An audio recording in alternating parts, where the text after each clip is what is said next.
people would say you never knew if you were going to go to work and get a cup of coffee that wasn't drugged for a good 5 or 10 years. That is so fucked up.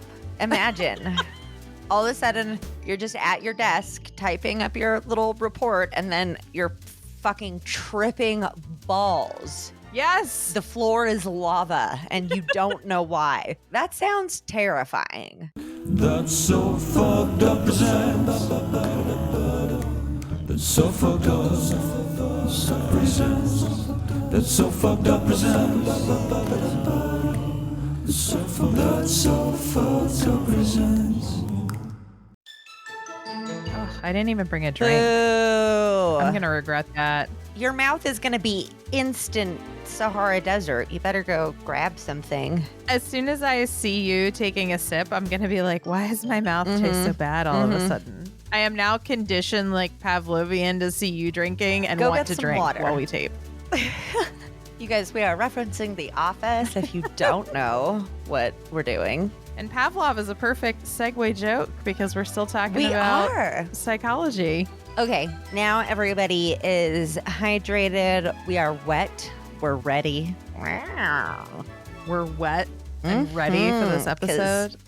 It's a sexy one. Honestly, if sexy meant super fucking fascinating and totally fucked up, then this episode would be sexy as fuck, right?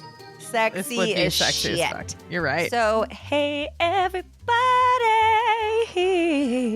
Welcome back. This is That's So Fucked Up, a comedy podcast about cults, murder, and other generally. Nope. We're doing a new thing. It's okay. You know what? Okay. I need to write this one down. Well, or I'm no, not gonna we're learn going it. to learn by repetition. The audience is going to learn with us. So you guys just say along with me. This is a comedy podcast about cults, crimes, and other stuff that makes you say, ugh, that's so fucked up. I'm going to get it next time. Next time, going to nail it. It's great. Also, again, this is That's So Fucked Up Presents. So if you guys don't know what that is, That's So Fucked Up Presents is a spinoff of That's So Fucked Up, the podcast that I just so eloquently described. And in That's So Fucked Up Presents, we spend a whole month, maybe 6 weeks. I don't know. You know, we do what we want. Okay, whatever. We would do. We do what we want. I do what I want. So this here, a couple of months, January/February, we are talking about psychotic psychology. If you're new to the show, generally every month we talk about a new topic, whether that's multiple stories about a certain topic or it's one case that we explore in depth. Which you guys, we will be doing for the Donner Party soon. I'm excited, but it is a lot. It's not a cult. It's not a crime. It definitely falls under the category of things that make you say, ugh, that's so fucked up. Say it with me louder in the back now. Ugh. Ugh, that's so fucked up. Like a game show host. We're your hosts of this podcast game show, you know, whatever you want to treat it as. I am Ashley Love Richards. And I'm Fallon Morey. And I was actually given the feedback that we often go a really long time without telling people what the fuck we're talking about. So let's tell them right off the top today. Listen, what's up, you guys? Welcome, motherfuckers. Guess what? We're talking about MKUltra. Yeah. Dude, this is some hardcore shit. It is. Okay, so I covered this back in A couple of years ago. Yeah, it was so long ago. Okay, so I originally covered it in November of 2021. Whoa. Holy shit. So almost 3 years later, we are circling back on this bad boy. This was actually episode 74. And if you guys are ever on the feed and you say, where are the episodes before 100? They're on the Patreon, y'all. Patreon.com/TSFU. TSFU? Did I say that? Yes. Yep. Okay. That's where they are. So the previous episode that I did on MKUltra is still on the Patreon. But For those of you here joining us on the regular feed, hello, lovely humans. We appreciate every fucking download so much. You probably, unless you're a real OG, have not heard TSFU cover MKUltra. And I wanted to redo it again because it's so apropos for this season, but I also wanted to have Fallon tell me about it because I had been the storyteller before, and it was definitely one of those stories that I was so squirmy telling the whole time because I was like, and get this. So Ew. I'm so excited to be on the receiving end of that today. What? Let me put you on the receiving end of my MK Ultra. That sounds like a Bow, chicka, bow, sounds like something I would have said wow. in my old life as a dildo seller.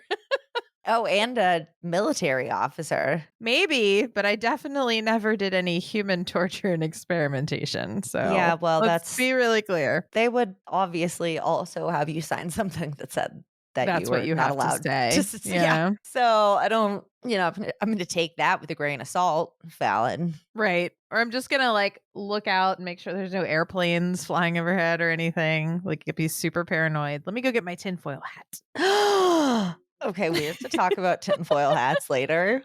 On the side, that's so weird that you brought that up. Oh. And the listeners are like, what? Why? I'm not going to tell you guys. Why is this a secret topic? Because I even went with an Ashley Love Richards high bun today, just I love it. as an homage to you. Nice. So I'm ready. I'm all business today. Oh my God, bitch. I told you about what I'm doing as a little side project, right? Just for me.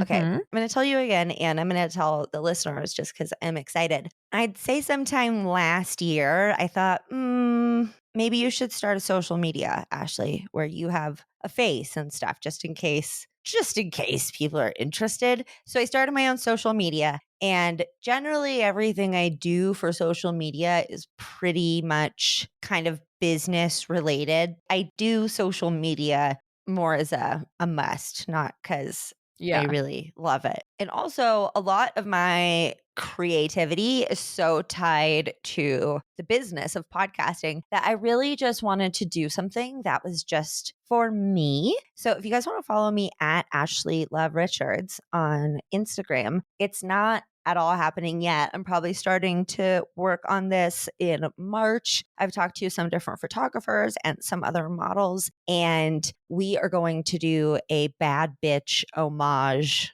collaboration. Nice. I'm super excited. I already have a few of my queens lined up, like Queen Herbie. If you guys aren't listening to Queen Herbie yet, it's time to get it together. Okay. Also, her podcast, Herbie House, amazing. And I don't recommend a ton of podcasts. So when I do, you guys should take it. That's and true. run with it. Oddly enough, usually you're like, podcasts. Ugh, I don't listen to those.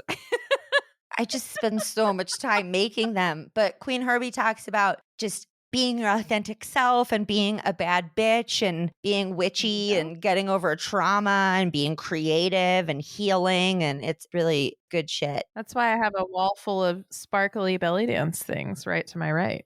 Nice. To inspire you? Mm-hmm. Yeah. I have a Gwen Stefani look too because she was my first fashion music icon. Spiderwebs. Okay. Oh, yeah. And then I also have a look from Madonna, who's obviously just a fucking icon. It's a whole thing. Anyways, you guys, it's going to be me and then some other women who are of color because I didn't want to. Obviously, the project was my idea. So I was like, I'm the model. I'm somebody. But I also didn't want it to just be fucking me paying homage to other amazing white women. Sure. So yeah, I've got some other women working with me. I'm super excited. So that should be coming out soon. Gosh, I'm really rambling, but I just really wanted to tell you about that because a little PSA before we get into the story and then we'll get in. You guys, be creative. Seriously, like do stuff that's just for you. Fallon, you belly dance. That's not for fucking anybody other than you, right? It's just for me. And I think that's so important to do stuff that feeds your soul creatively because listen, what's up, booze? I know a lot of us here listening, working on the show, fucking on the Patreon, whatever. Shout out new patrons. We love you. I know a lot of us are out here struggling with, some mental health issues and whatnot. So, you guys, I'm telling you, your soul is crying for some creativity. Do some yoga, fucking put together a puzzle, like literally whatever. Just do something for you. But not a Thomas Kincaid, because Ashley will give you shit about it. No, listen, make Thomas Kincaid puzzles all day, you guys. Just don't post them on your wall in a frame unless you're 65 or older, and then you get a pass. Or Fallon. Or Fallon, yeah.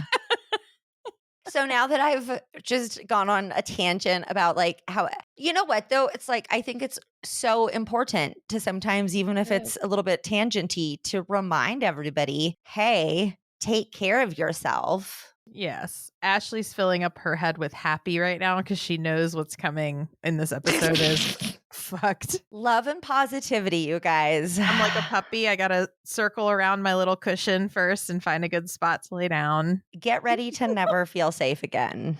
Okay. It's wild. I'm ready. All right. Are you ready? Uh-huh.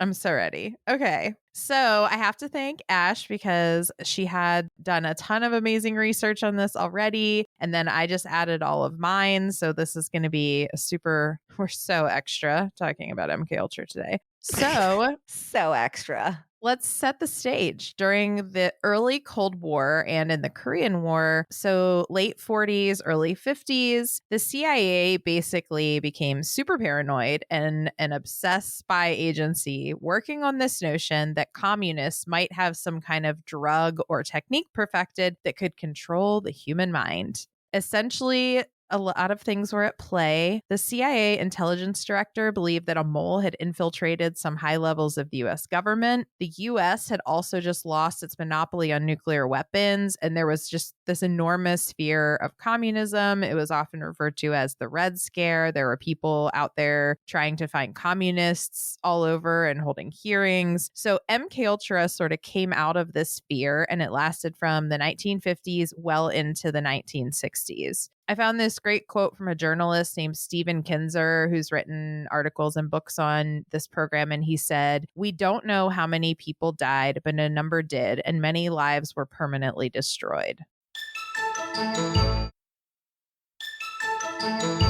So there were some similar experiments that had been started in the World War II era where Japanese facilities and Nazi concentration camps had done work on trying to control the mind. The Nazis had used substances such as barbiturates, morphine derivatives, and mescaline in experiments on Jewish people and Soviet POWs to derive a truth serum. And the goal would be that it would, in quotes, eliminate the will of the person examined. Just in case anybody doesn't know what a POW is, it's prisoner of war. Prisoner of war. Thanks. Good call out. Sure. In the Korean War, POWs that were captured by the Chinese and Koreans were forced into therapies where they combined drugs with behavior modification techniques. The CIA started to experiment with this on their own, first in an experiment called Project Bluebird, which was then renamed to Project Artichoke. These projects were trying to examine whether someone could be forced to involuntarily assassinate another person while under the influence of drugs. And drugs were given to CIA agents initially to try to produce amnesia. They seem to start with their own in the US government. They did. And then they move on to unsuspecting civilians, but it generally starts within. Yeah, for sure. They did a ton of experimenting throughout on their own people, as we'll get into. And before they started on their own, they had to get a little inspiration. So the precursor sort of to MKUltra in the US was called Operation Paperclip. And I think it's important to talk about this because this is where a lot of some of these questionable techniques came from. I'm all, ooh, I know this. It's because I covered this before, but I remember this one. This is a crazy one. This is a crazy operation. Do you want to tell what it was? It's the Nazi one, right? Yeah. I don't remember the details, though. Oh, okay. So you tell it. The CIA actually recruited and hired 1,600 or so Nazi scientists, doctors, and potentially former torturers. Most likely. Most likely. It's a long story. It could probably be its own whole episode. But basically, the Allies found lists of scientists and other professionals when they were going through places they'd secured or seized from the Nazis. And these lists had all of these scientists that had contributed to Nazi causes or had developed amazing technology or whatever. And the US started bringing them into the country. They called their importation of these people part of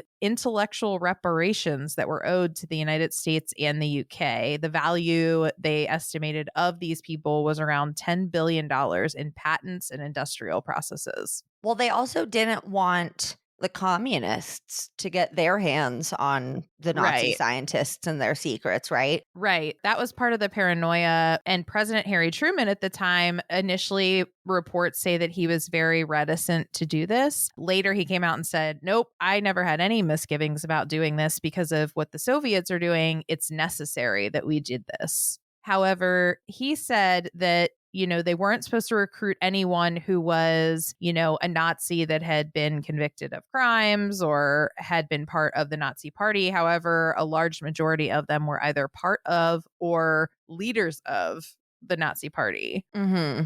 Officially, only one person that they brought in had stood trial, but he'd been acquitted at first. However, there were things that came up since then that made it seem like none of that was true. So like in 1984, one of the scientists that had been working here was linked by a journal article to human experimentation back in Nazi Germany, and he renounced his citizenship and moved back to Germany. And that was like 30 years after. And they just set them up all fucking cushy. Yeah. And oh my God. One guy, his name was Otto Ambros. He was Hitler's favorite chemist. He had helped develop sarin gas, and he created synthetic rubber in a plant which people coming to concentration camps then had to work in to produce for the Third Reich. But hold on, let's not gloss over the fact that sarin gas was responsible for millions and millions of deaths, just like mass murders. So this guy, he was not just in World War II. Like when the Tokyo train was gas, that was sarin gas as well. Dude, are you talking about the foot cult, Omicron Rico? Mm-hmm.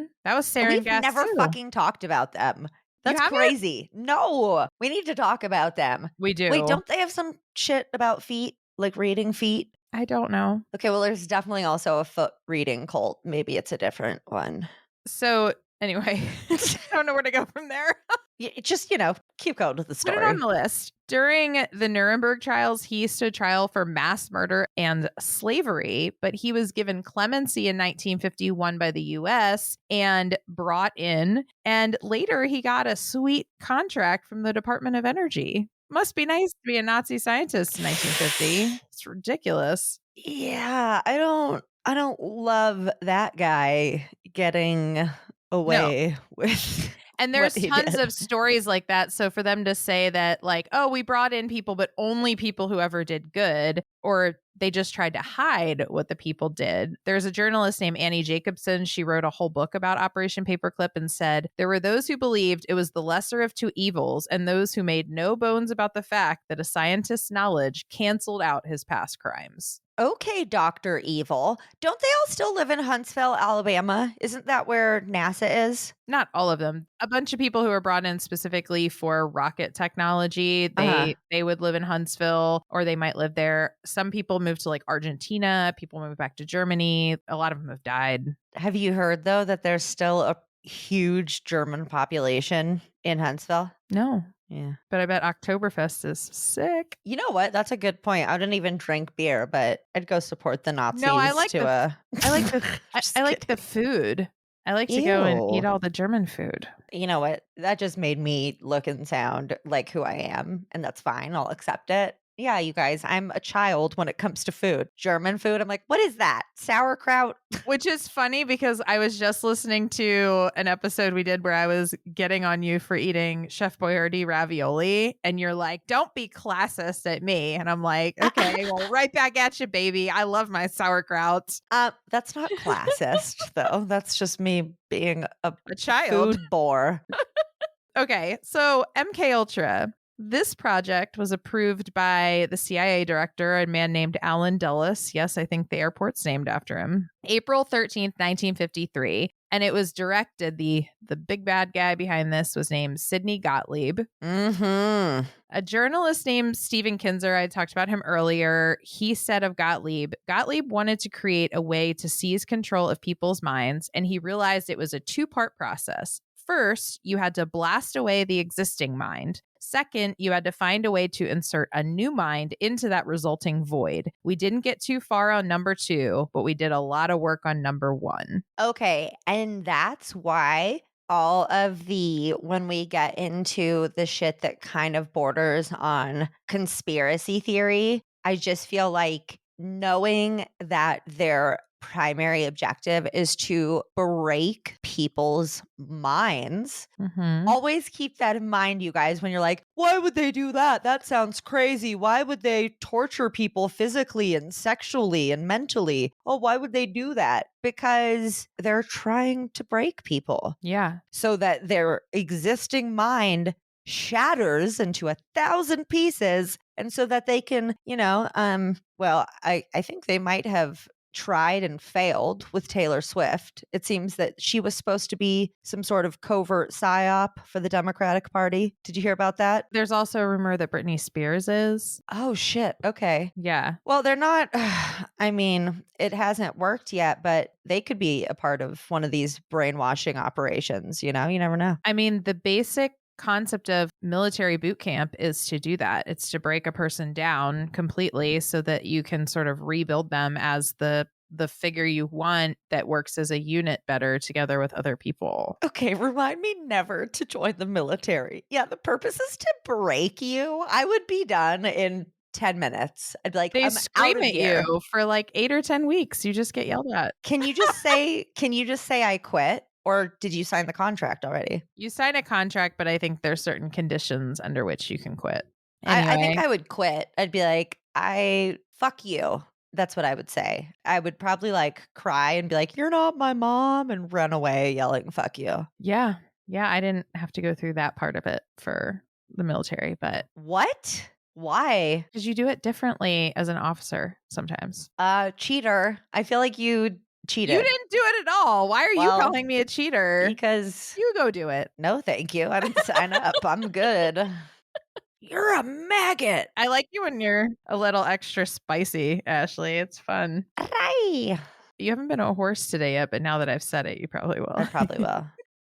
So first I'm going to talk overall about like the whole project and what it was about. And then there are some very specific sub projects that we're going to get into that are like kind of dig into the most fucked up parts. So, and this is going to be a 2-parter, right? Yeah, for sure. Lots going on this topic. So we Buckle will do, up. As much as Fallon deems fit today. And then we'll be back with part 2 next week. Yep.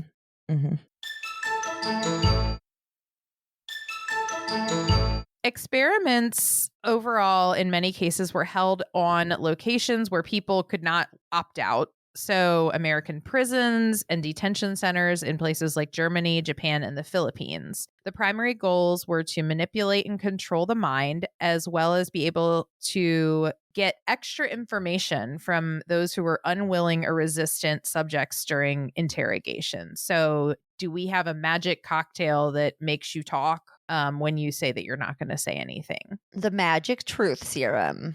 That's what they're looking for. Some of the original experiments tested the effects of THC on prisoners, but they realized this was not their magic drug because it just made them like sleepy and kind of happy.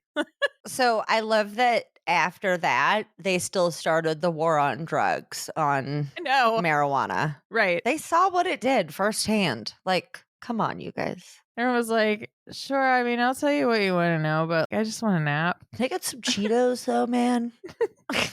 Overall, the project comprised more than 130 separate projects or sub-projects, and it took place at more than 80 different institutions. So it's not like they were administering this at like one central spot. It was all over the place. They set up, when I say they, I mean the CIA and the people running the project. I'm not going to go through every name involved because it would be impossible. But essentially, they set up fake philanthropic foundations that funded research, even at universities and colleges, prisons, institutions like mental institutions, hospitals, and pharmaceutical companies. Many researchers who were employed didn't realize that they were doing experiments for the federal government. It was just like, hey, can you test out this thing for us? And they're like, sure, sweet grant money. Okay. They didn't realize they were often until later that they were part of something more insidious. Their supervisors may have known what was going on, but they didn't keep people in the loop. Yeah, don't like that. Many of the experiments, here's the kicker. We just talked about the Nazis and the Nuremberg trials. Many of the experiments performed or the drugs administered were done without informed consent. Remember, we talked about that on our other episodes. People need to understand what they're being asked to do so they consent to it. So that's essentially part of the Nuremberg Code, right? It's Yes. a set of standards that people are supposed to follow in wartime. So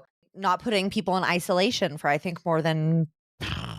Wait, that's the how long is it according to the UN? Is that the Nuremberg Code? It might be the Geneva Code. Okay, but they're similar. They're both kind of like, hey, here's what you can and can't do to people during war. Yeah, and the informed consent thing got adopted by different like the psychological community later for experimenting on human subjects or with human subjects. People have to be able to give you informed consent to participate. But again, yes, it's part of the Nuremberg trial. So Nazi scientists were put to death for a violation of this code after World War II, and we were violating it within 10 years, like blatantly violating it. Which, the point there being is that the original sentence was fair, I think, and bad U.S. government. Is this the CIA? It's the CIA, right? Yes, the CIA. Central Intelligence Agency. You guys, they're definitely the shadiest fucking branch of government for sure. Don't you think? Come on, Fallon. I mean, yes, they're and then the most FBI. Secretive But the CIA first. Yeah, they are a shady bunch of fucks.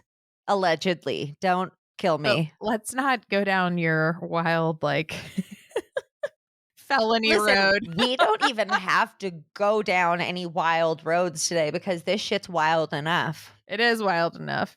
So a large portion of these experiments, almost all of them, are going to be a combination of doing something to people physically while also trying to manipulate them psychologically, which is where it fits in with our psychotic psychology. And the biggest backbone of this whole program was experimentation with different drug types, but mostly with LSD. So the aim of the experiments, many of them, as we talked about, was to see if you could make a couple different aims, but one of the biggest ones to see if you could take a Soviet spy, say you capture a Soviet spy, could you do something to them to make them defect from their government against their will? And they were trying to figure out how to achieve this kind of mind control on thousands of both voluntary and involuntary subjects. LSD had been used by the Office of Security in the US for investigations in the past, and Gottlieb believed it could be used in covert operations. He took one LSD trip under supervision of another person in the CIA, and afterward he was like, this is it. This is my magic weapon right here. This is what we're using. I'm actually surprised that he did it himself. That's kind of something a lot of other, quote, scientists or researchers don't really do, is put themselves through the test that they put everybody else through.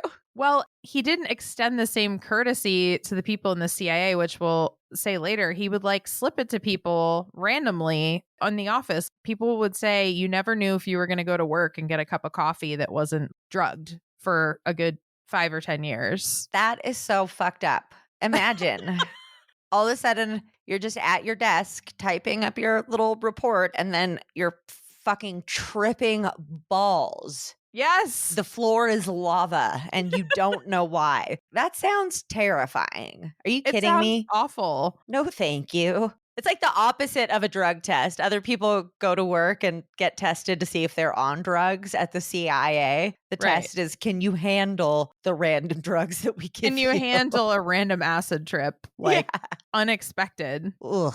Nobody expects an acid trip. So he actually worked with the CIA to buy the entire world's supply of LSD in the 1950s for $240,000. Which just sounds funny to me. How does he know that it's all of the world's supply? I don't know. That's just how the research refers to it. But it's like he bought plane loads and literal boatloads of LSD. Yeah. I'm sure that after that, they were just continuing to crank it out for general recreational use. They found ways to make more. Yeah. Right. But he was like, give me everything you have. Yeah, some of the things they thought they could do with LSD. So, for example, if you slip it to like a world leader right before they're going to give a big speech, maybe it would impact what they say and thus influence world politics, or slip it to somebody before they go into an important meeting and affect their decisions. They thought they could learn to break someone's mind to create a Manchurian candidate. So basically, that's the name of it from a movie, but essentially you slip it to somebody, you implant their mind with like a code word and some order like kill the prime minister of Malaysia. Bitch, I was just thinking, hold on, this is the fucking plot of Zoolander. I knew you were, which is why I had to do it for you. You saw the wheels spinning. I was like, did. wait, kill the prime minister? Prime Minister of Micronesia? What? Oh my yes. God. And then later, the person would forget that they did it. So you couldn't question them, and that would hold up under questioning because you had created this separate little mind that would like assassinate people. But nobody's ever actually been created. Like no real successful Manchurian candidate has been. No, this was all for naught. No, all of this is absolute bullshit, and none of it worked. Let's just spoiler alert up front. Shenanigans. In the US and Canada, they often started, as we mentioned, with people they viewed like expendable, such as sex workers, kids in group homes, or state schools, or in the foster care system. Criminals, mentally ill people, drug addicts, and terminally ill patients. How amazing of them. All of the just really people in who society need the most help. Yeah, they're just already doing Hurting. really, really well.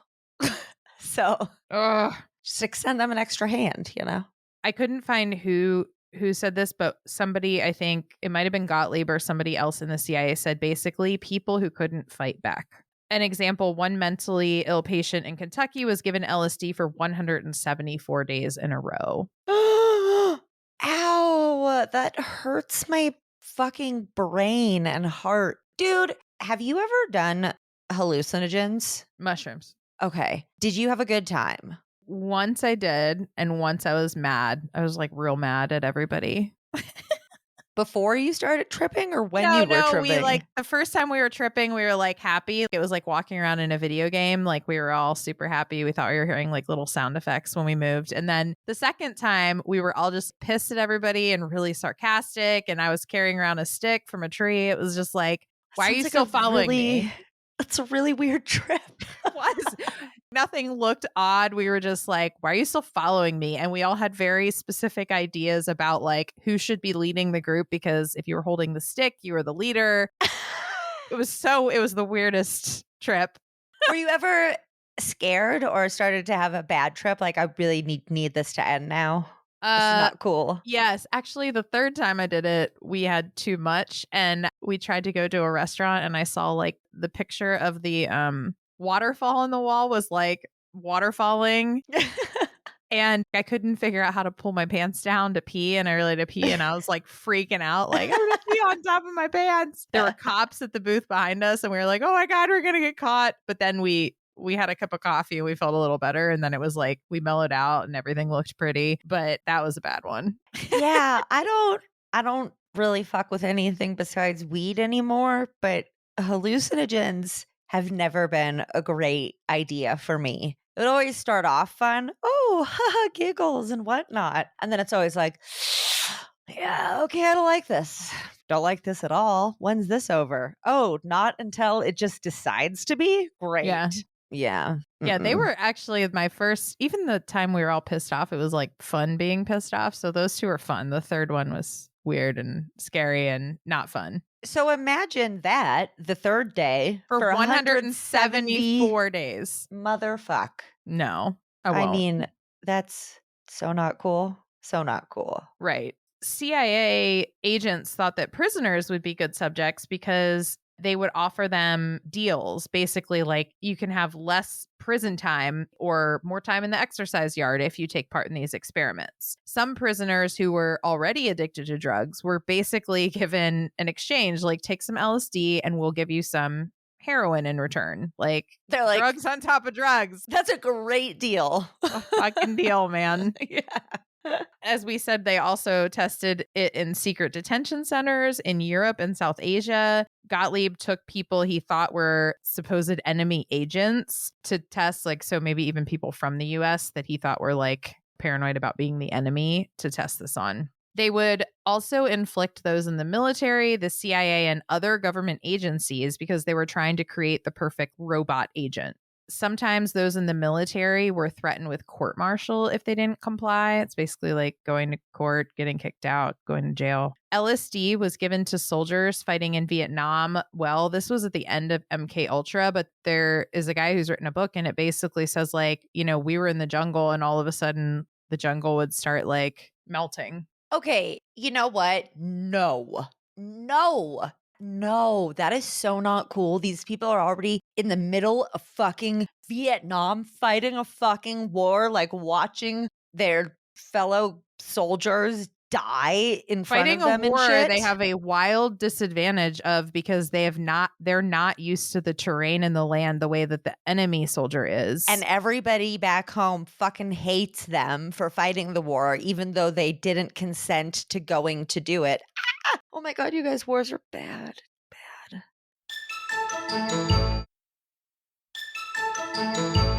There's not a lot of evidence to back up that it was definitely done, but there's a lot of people who've been there that reported they'd have dinner and then later the jungle would start changing colors and melting and spinning. And so it's strongly suspected they were doing it with soldiers. Didn't they also give them heroin? You know what? That's a whole other thing. We'll talk about that some other time. And then also CIA employees, military personnel, and other agents suspected of working for the other side in the Cold War were interrogated in a way that caused long-term debilitation and several deaths using some of these drugs.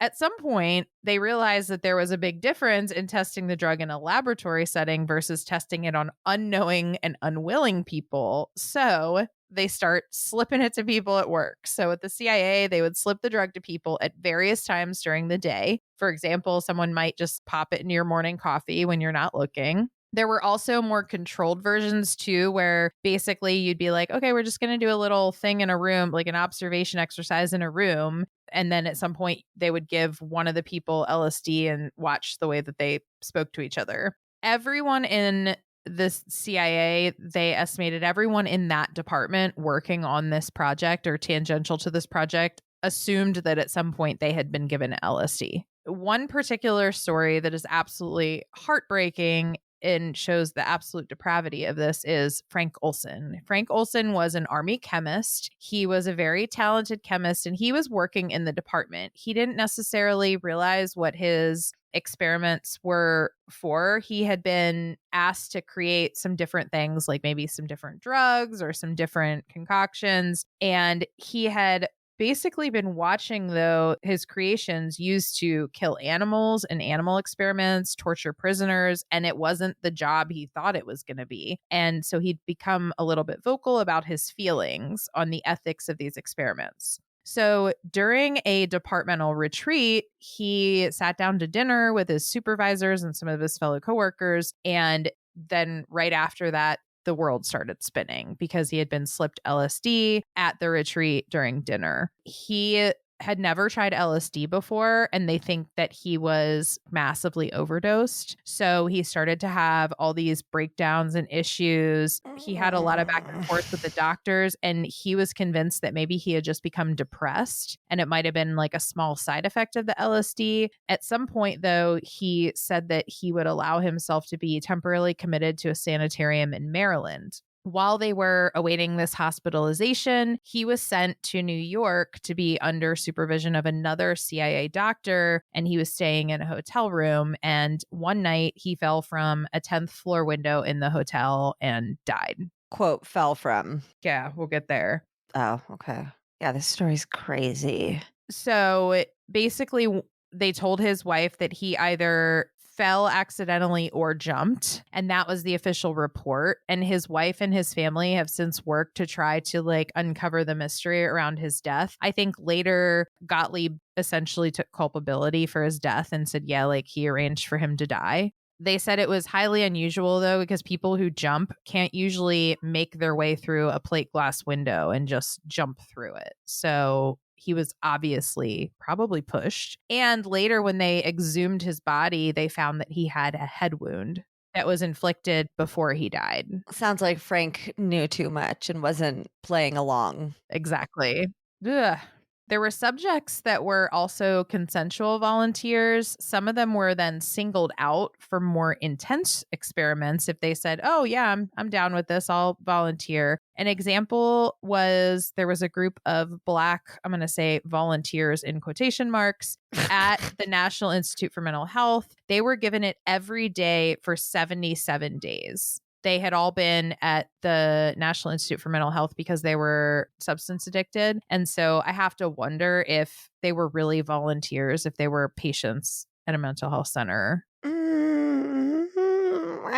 I lean towards the second one. 77 days, dude. I doubt there's really stats that you're able to find on it, but I bet so many fucking people died of either by suicide or drug addiction or some shit because of the effects that being put on a hallucinogen for 75 or 166 or whatever days is going to do for you or to you for your whole fucking life. Yes. So a lot of the MKUltra documents have sort of surfaced since then, and a lot of them were burned and destroyed. But in the few, there is a one MKUltra doc that stated that some of the methods that could or should be used to break people are the following. I'm not going to read all of these, but I'll read some of them. Substances which will promote illogical thinking and impulsiveness to the point where the recipient would be discredited in public. Substances which will enhance the abilities of individuals to withstand privation, torture, and coercion during interrogation and so-called brainwashing. Physical methods of producing shock and confusion over extended periods of time and capable of surreptitious use, meaning like private or secret use. Substances which produce physical disablement, as in paralysis of the legs, acute anemia, etc. Substances which alter personality structures in such a way that the tendency of the recipient to become dependent upon another person is enhanced. Ugh, so like they'll be susceptible to whatever somebody tells them to do. Exactly. So some notable victims of LSD experiments that are sort of famous in other areas of American pop culture. The famous gangster Whitey Bulger was in an Atlanta penitentiary during this time, and he volunteered for an experiment that would help find a cure for schizophrenia, supposedly. But he was given LSD every day for a year in an attempt to see if you could make someone lose their mind this way. Oh my God, hold on. So he volunteered for a study to find a cure for schizophrenia. Yes. Was he schizophrenic? No, he was just a prisoner, and he thought he could, I think, get some like preferential treatment. Oh. I mean, he could have had mental illnesses. He was a pretty intense gangster, like pretty violent gangster. He was a pretty intense guy, actually. Yeah, to begin with. Yeah, but okay, see, anytime that you do what you said, give somebody enough fucking LSD for long enough to see if you can break their mind, that's very uncool. It's not going to make a bad guy a better guy. No. Oh my God. It's like the Captain America drug in the movie. Like it makes bad worse. Haven't seen it. Oh, dude. It's all, I think, kind of based on this. Really? Captain America is based on a super soldier serum. You give a soldier a serum, which if they're really good, it makes them super good and super strong and a good person. But if they're bad, it makes them a worse person and also super strong. And if you give a moose a muffin or a mouse a cookie, then he'll ask for a glass of milk. Yeah, you've just invited trouble in. Back to the show. And then when Whitey was doing, that's his name, Whitey, when he was doing his LSD treatments, it also, though, came with intense interrogations and lots of verbal abuse. So they were trying to like see if they could break this, I guess, street hardened criminal. So you're tripping balls and people are violently verbally accosting you. Yes. That's not terrifying at all. Are you fucking kidding me? I really think that to do hallucinogens, you should be in a good mental state. You should be in a safe space with people who are going to make you feel like, I really think that if that's your jam, cool. But be safe about it, you guys. And this is not the way to do safely that. This is very bad. No. I'm wagging my finger a lot at Fallon. She is. Bad Fallon. That is terrible what you did. Like, I'm conducting LSD experiments. Stop that. Stop it. So we're going to finish up this part of the episode by talking about probably a possible experiment victim that many people are familiar with, and that is Ted Kaczynski.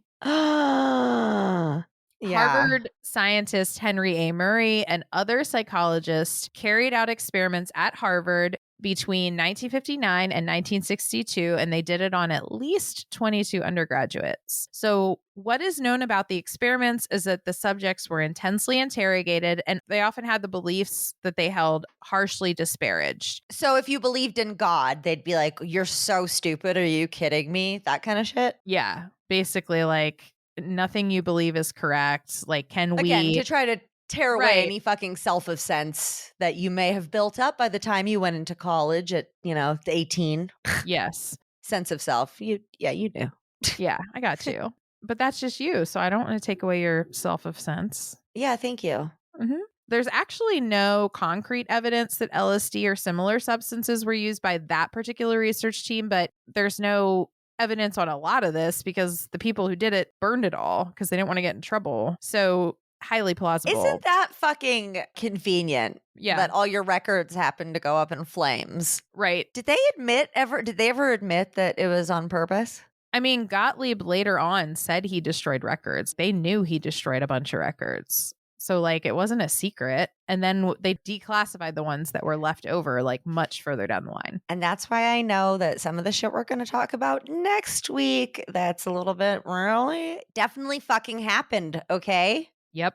Okay. Many think, though, that Ted's experiences when he was at Harvard were what shaped him into the Unabomber, like basically what he would do later. He had already developed a lot of anger before he entered Harvard. He already had disillusionment with aspects of society. He distrusted medicine and other formal aspects of society. And all of this probably totally exacerbated it.